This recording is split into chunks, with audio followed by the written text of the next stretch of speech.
അസ്സലാമു അലൈക്കും വറഹ്മത്തുള്ളാഹി വബറകാതുഹു. ഏറെ സ്നേഹം നിറഞ്ഞ എൻ്റെ പ്രിയ സഹോദരങ്ങളെ, കഴിഞ്ഞ ദിവസം ഞാനിങ്ങനെ യൂട്യൂബിൽ ഇങ്ങനെ സ്ക്രോൾ ചെയ്ത് പോകുമ്പോഴേ എൻ്റെ മുഖം ഒരു തമ്പനയിൽ ഇങ്ങനെ കണ്ടു.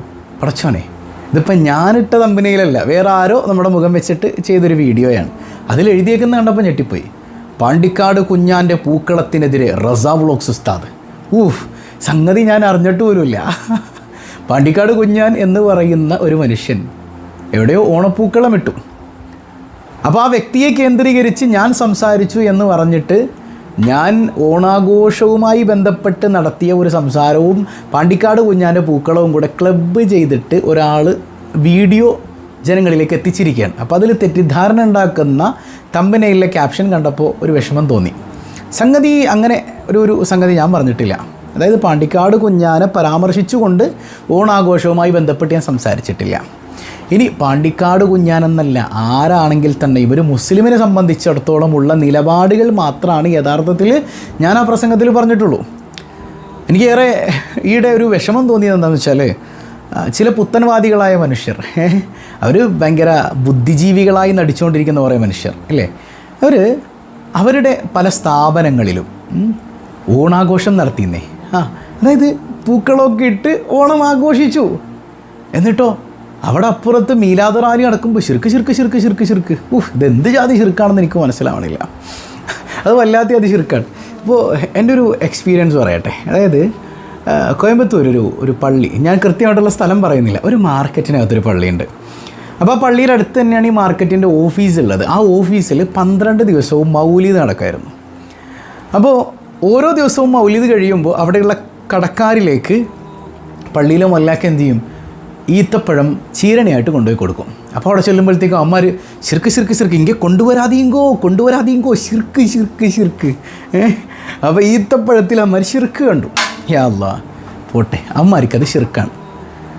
അങ്ങനെ 12ൻ്റെ അന്ന് ടൺ കണക്കിന് അരി അവിടെ ഭക്ഷണമായി വെച്ച്, നല്ല ഭക്ഷണം ഒരുപാട് പാവപ്പെട്ടവരിലേക്ക്, ആവശ്യക്കാരിലേക്കൊക്കെ എത്തിച്ചു കൊടുക്കുന്ന, ദാനം ചെയ്യുന്ന മനോഹരമായ സദസ്സുണ്ട്. അപ്പോൾ ഞങ്ങളിങ്ങനെ നോക്കുമ്പോൾ ഈ ശിർക്ക് എന്ന് പറഞ്ഞവൻ ഈ ചോറ് മേടിക്കാനായിട്ട് മുമ്പിലുണ്ട്. ഏത് ഈ ശിർക്കാണെന്ന് പറഞ്ഞവൻ, ഈന്തപ്പഴം ശിർക്കാണെന്ന് പറഞ്ഞവൻ ചോറ് മേടിക്കാൻ മുമ്പിലുണ്ട്. അപ്പോൾ മൊല്ലാക്ക വേഗം ഓടിച്ചെന്നിട്ട് ചോദിച്ചു, അല്ലപ്പാ ഉന്നോட ശിർക്കെല്ലാം എൻ്റെ ചിന്ന പേച്ചും വെള്ളത്തിലെയാ, ഉനക്ക് ബിരിയാണി എല്ലാം അതിലെല്ലാം ശിർക്ക് കിടയാതാ എന്നൊക്കെ മനസ്സിലായോ? അതായത് ഈ ചെറിയ ഈന്തപ്പഴം കാണുമ്പോൾ എനിക്കൊക്കെ ശിർക്ക്, ബിരിയാണിയിലൊന്നും നിനക്ക് ശിർക്കില്ല അല്ലേ? വല്ലാത്ത ജാതി തൗഹീദ് തന്നെ. ഒരു ദിവസം മൗലിദ് ഓതി കൊടുക്കണ ഈന്തപ്പഴത്തിൽ ശിർക്ക്, 12 ദിവസം മൗലിദ് ഓതിയിട്ട് കൊടുക്കണ നെയ്ച്ചോറിലും ബിരിയാണിയിലും ശിർക്കില്ല. ഇതെന്ത് ജാതി ശിർക്കാണോ എന്ന് പറഞ്ഞതുപോലെ ചില ആളുകളെ, അത് ഇച്ചിരി വളഞ്ഞ ഇസ്ലാമികളുണ്ട്. അവരുടെ സ്ഥാപനങ്ങളിലേക്ക് ഓണപ്പൂക്കൾ ഇട്ടേക്കാണ്. എന്നിട്ട് മീലാദും മൗലിദും കാണുമ്പോൾ അവർക്ക് ശിർക്കാണ്. മാവേലി ആരാ? ഇവരുടെ പ്രവാചകനോ അല്ലേ? എന്തുമാത്രം ഞങ്ങൾ മതേതരന്മാരാണെന്ന് ഇങ്ങനെ തെളിയിക്കാൻ വേണ്ടിയിട്ട് എന്തോരം പെടാപ്പാട് പെടുന്നുണ്ട് ഈ സാധുക്കൾ. ഞങ്ങളൊക്കെ മതേതരന്മാരാണ്, ഞങ്ങൾ തീവ്രവാദികളല്ലേ, ഞങ്ങളിതേ പൂക്കളിട്ടു, ഞങ്ങളിതേ സ്റ്റാർ തൂക്കി. ഇവരുടെ പള്ളിയിലെ ഒരു ഇമാമിനെയാണ് സാന്താക്ലോസ് ആയിട്ട് വേഷം കെട്ടിച്ച് ഒരു തൊപ്പി ഇടിപ്പിച്ച് കൊണ്ടുവന്നത്. എന്ത് നാണം കെട്ട ഇടപാടാണ് മനുഷ്യന്മാരെ. എന്നിട്ട് പാവപ്പെട്ട മുസ്ലിം ഉമ്മത്ത് ഹബീബായ സല്ലല്ലാഹു അലൈഹി വസല്ലമ തങ്ങളുടെ മീലാദ് ആഘോഷിക്കുമ്പോൾ അവരെ കാഫിർ മുശ്രിക്കാക്കുക, എന്നിട്ട് ഉളുപ്പില്ലാതെ അവരുടെ പിന്നിൽ വന്ന് നിസ്കരിക്കുക, നാണോ ഇല്ലാതെ അവരോട് സലാം പറയുക. എടോ, മുശ്രിക്കാണെങ്കിൽ പിന്നെ സലാം പറയാൻ പറ്റുമോ? മുശ്രിക്കാണെങ്കിൽ പിന്നിൽ വന്ന് നിസ്കരിക്കാൻ പറ്റുമോ? മുശ്രിക്കാണെങ്കിൽ പിന്നെ കല്യാണം കഴിക്കാൻ പറ്റുമോ? നിങ്ങൾ അവരിൽ നിന്ന് കല്യാണം കഴിക്കും, ഇല്ല അവർക്ക് കെട്ടിച്ചും കൊടുക്കും, അവരുടെ സ്വത്ത് നിങ്ങൾ അനന്തരം എടുക്കും. അയ്യയ്യേ, വെരി ബാഡ്, വളരെ മോശമായിപ്പോയി അല്ലേ?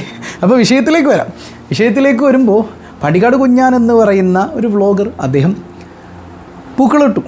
അപ്പം അത് അദ്ദേഹത്തിൻ്റെ ഇഷ്ടമാണ് ഇല്ലേ? ഇന്ത്യ മഹാരാജ്യമാണ്. ഓരോരുത്തർക്കും അവരവരുടേതായ ഇഷ്ടത്തെ കൊണ്ട് നടക്കാനുള്ള സ്വാതന്ത്ര്യമുണ്ട്.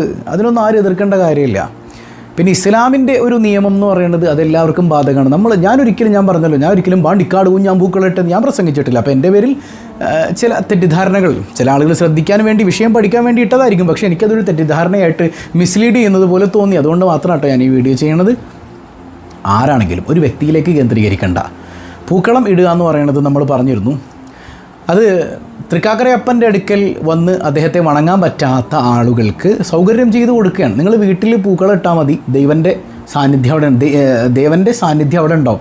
അതുകൊണ്ട് നിങ്ങൾ വീട്ടിൽ പൂക്കളിട്ടോളൂ, ദൂരേക്ക് വരാൻ പറ്റാത്തവർ. അപ്പോൾ തൃക്കാക്കരയപ്പൻ്റെ സാന്നിധ്യം വീട്ടിലുണ്ടാകാൻ വേണ്ടിയിട്ടാണ് യഥാർത്ഥത്തിൽ ഹിന്ദുക്കൾ പൂക്കളിടുന്നത്. ഒരുപാട് ഹിന്ദുക്കൾക്ക് പോലും ഇത് അറിയാനും പാടില്ല, നമ്മളങ്ങോട്ട് പറഞ്ഞു കൊടുക്കുകയാണ്.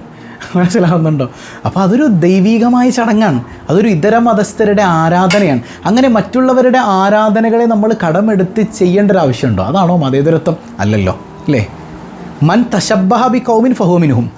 നിങ്ങളൊരു സമൂഹത്തിൻ്റെ ആരാധനകളെ നിങ്ങൾ പിന്തുടരുന്നുണ്ടെങ്കിൽ, സാദൃശ്യമായാൽ, ഒരു സമൂഹത്തോട് നിങ്ങൾ സാദൃശ്യമായാൽ നിങ്ങൾ അവരിൽപ്പെട്ടവരാണെന്ന് മുഹമ്മദ് മുസ്തഫ സല്ലല്ലാഹു അലൈഹി വസല്ലം. അതിനർത്ഥം നമ്മൾ അവരുടെ ഭക്ഷണം കഴിക്കാൻ പാടില്ല എന്നൊന്നും അല്ല കേട്ടോ. അതൊക്കെ തെറ്റിദ്ധാരണയാണ്. നമ്മുടെ പെരുന്നാളിൽ നമ്മൾ നല്ല ഭക്ഷണം ഉണ്ടാക്കിയിട്ട് അവർക്ക് കൊടുക്കാം, അവരുടെ ഓണത്തിന് അവർ തരുന്ന ഭക്ഷണം നമ്മൾ കഴിക്കാം, ഒരു കുഴപ്പം അതിലില്ല എന്ന് മാത്രമല്ല, വളരെ നല്ലതാണല്ലോ, അല്ലേ?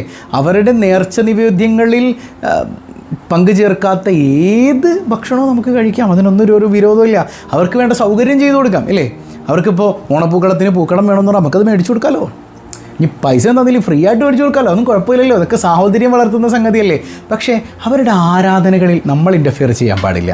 ഞാൻ മുമ്പ് പറഞ്ഞിരുന്നു, മതേതരത്വം എന്ന് പറഞ്ഞാൽ ഞാൻ രാവിലെ നല്ല ഈറനൊക്കെ കൊടുത്ത് ക്ഷേത്രത്തിൽ പോയിട്ട് ഇങ്ങനെ മണിയടിക്കുക അല്ലെങ്കിൽ പൂജ നടത്തുക, രാവിലെ തന്നെ പൂജാരി നല്ല കന്തൂറയും തലപ്പാവൊക്കെ ധരിച്ച് പള്ളിയിൽ വന്നിട്ട് സുബഹിസ്കാരം ഇമാമ നിൽക്കുക, ഇതൊന്നുമല്ല മതേതരത്വം എന്ന് പറഞ്ഞാൽ. മതേതരത്വം എന്ന് പറഞ്ഞാൽ കൃത്യമായിട്ട് ഖുർആൻ പറയുന്നില്ലേ, ലക്കും ദീനുക്കും വലിയ ദീൻ, നിങ്ങൾക്ക് നിങ്ങളുടെ മതം, ഞങ്ങൾക്ക് ഞങ്ങളുടെ മതം, ഇത്രയേ ഉള്ളൂ. എനിക്ക് എൻ്റെ മതം, നിങ്ങൾക്ക് നിങ്ങളുടെ മതം. മതപരമായ വിഷയത്തിൽ ഓരോരുത്തർക്കും വ്യത്യസ്തമായ കാഴ്ചപ്പാടുകളുണ്ട്, അവരവരുടേതായ ആരാധനകളുണ്ട്, കർമ്മങ്ങളുണ്ട്, അനുഷ്ഠാനങ്ങളുണ്ട്. ഇത് അവരവരുടേത് മാത്രമാണ്. വേറെ ആർക്കെങ്കിലും അതിൽ വന്ന് ഇൻ്റർഫിയർ ചെയ്യാൻ സ്വാതന്ത്ര്യം ഉണ്ട് കേട്ടോ. നിങ്ങൾക്കിപ്പോൾ ഒരു ദിവസം വേണമെങ്കിൽ നിങ്ങൾക്ക് നോമ്പ് പിടിക്കാം, അല്ലേ? അതിലൊന്നും തെറ്റല്ല, അത് അവരവരുടെ ഇഷ്ടമാണ്. പക്ഷേ ഓരോ മതം നിഷ്കർഷിക്കുന്ന ചില റൂൾസ് ആൻഡ് റെഗുലേഷൻസ് ഉണ്ട്. മതത്തിൽ ഉറച്ചു നിൽക്കുന്ന ആളുകൾ ആ ഒരു റൂൾസിനപ്പുറം പോയി കഴിഞ്ഞാൽ മതകീയ കാഴ്ചപ്പാടിൻ്റെ അപ്പുറത്തേക്ക് അയാൾ പോയി, പിന്നെ മതത്തിൽ നിന്ന് പുറത്തു പോയ അവസ്ഥയായില്ലേ? അപ്പോൾ തെറ്റല്ലേ? അപ്പോൾ നമ്മുടെ മതം എന്താണോ പറയണത് അവിടെ ഉറച്ചു നിൽക്കാൻ നമുക്ക് കഴിയണം എന്നുള്ളതാണ്, അല്ലേ? അപ്പോൾ മറ്റു മതസ്ഥർ അവരുടെ ആരാധനാപാത്രമായി കാണുന്ന തൃക്കാക്കരയപ്പനെ പൂജിക്കുന്നതിൻ്റെ ഭാഗമായി ഇടുന്ന പൂക്കളം നമ്മൾ ഇടുകയാണെങ്കിൽ അതൊരു മതകീയ ചിഹ്നമായതുകൊണ്ട് നമ്മുടെ തൗഹീദിനെ അത് ബാധിക്കും, അതൊരു ശിർക്കിലേക്ക് വഴി നടത്തുന്ന സംഗതിയാവും. അതുകൊണ്ട് അത് ചെയ്യാൻ പാടില്ല എന്നാണ് നമ്മൾ പറയണത്. മനസ്സിലാവുന്നുണ്ടോ? നമ്മൾ മതേതരന്മാരാകാൻ വേണ്ടി ക്ഷേത്രത്തിന് മുമ്പിൽ പോയി സല്യൂട്ട് ചെയ്യുക, ഇതൊക്കെ എനിക്ക് മനസ്സിലാകുന്നില്ല. അതൊന്നും അല്ലല്ലോ മതേതരത്വം, ഇല്ലേ? ഇപ്പോൾ ക്ഷേത്ര കമ്മിറ്റിക്കാരെ വിളിച്ചു നിർത്തിയിട്ടൊരു സല്യൂട്ട് കൊടുത്തൊരു ആദരവ് എന്നൊക്കെ നമുക്ക് പറയാം. പക്ഷേ ക്ഷേത്രത്തിലെ വിഗ്രഹങ്ങൾക്ക് സല്യൂട്ട് ചെയ്യാന്നൊക്കെ പറയണത്, അല്ലേ? അതൊക്കെ ഒരിക്കലും സമസ്തയുടെ ആലിമീങ്ങളോ ഒന്നും ഇതിനെ അവർ അംഗീകരിച്ചിട്ട് അവർ ചെയ്യാൻ പറഞ്ഞൊന്നും അല്ലല്ലോ. ഇപ്പം നബിദിനത്തിൻ്റെ പേരിൽ എന്തെല്ലാം പേക്കൂത്തുകൾ ഇവിടെ നടന്നു. ഏതെങ്കിലും ആലിമീങ്ങൾ നിങ്ങൾ അങ്ങനെ ചെയ്യണം, നിങ്ങൾ പേക്കൂത്ത് നടത്തണം എന്ന് പറഞ്ഞോ? ഇല്ലല്ലോ. ചില ആൾക്കാർ അവരിപ്പോൾ ആലിമീങ്ങൾ പറയുന്നിടത്ത് നിൽക്കൂല. അപ്പോൾ വഹാബികൾ ആലിമീങ്ങൾ പറയുന്നിടത്ത് നിൽക്കുന്നുണ്ടോ? ഇല്ലല്ലോ. അവരവരുടെ തന്നിഷ്ടം കാണിക്കുകയാണ്. എന്നതുപോലെ തന്നിഷ്ടക്കാരായ ഒരുപാട് ആളുകളുണ്ട്. നമ്മളവരിങ്ങനെ നന്നാക്കി കൊണ്ടുവരികയാണ്, അതിനോട് പണിയെടുക്കുകയാണ്. എന്നാൽ യഥാർത്ഥത്തിൽ ആലിമീങ്ങളുടെ കീഴിൽ നടന്ന നബിദിന റാലികളൊക്കെ എത്ര മനോഹരമാണ്.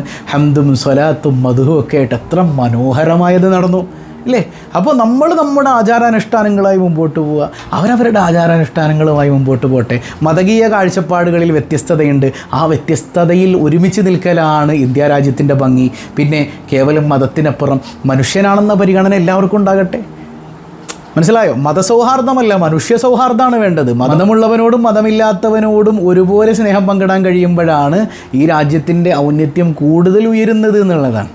മനസ്സിലാവുന്നുണ്ടോ?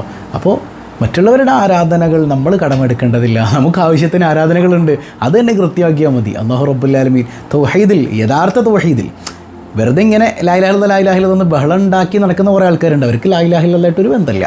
യഥാർത്ഥ തൗഹീദിൽ നമ്മുടെ പൂർവ്വസൂരികൾ നടന്ന ആ തൗഹീദിൻ്റെ പാതയിൽ, ആ ഹബ്ലുൻ മംദൂദ്, അള്ളാഹുവിൽ നിന്ന് ഇറക്കപ്പെട്ട ആ മനോഹരമായ കയറാകുന്ന കണ്ണിമുറിയാത്ത തൗഹീദിൽ ഉറച്ചു നിൽക്കാൻ അള്ളാഹു നമുക്ക് തൗഫീക്ക് നൽകട്ടെ. വസ്സലാമു അലൈക്കും വറഹ്മത്തുള്ളാഹി വബറകാതുഹു.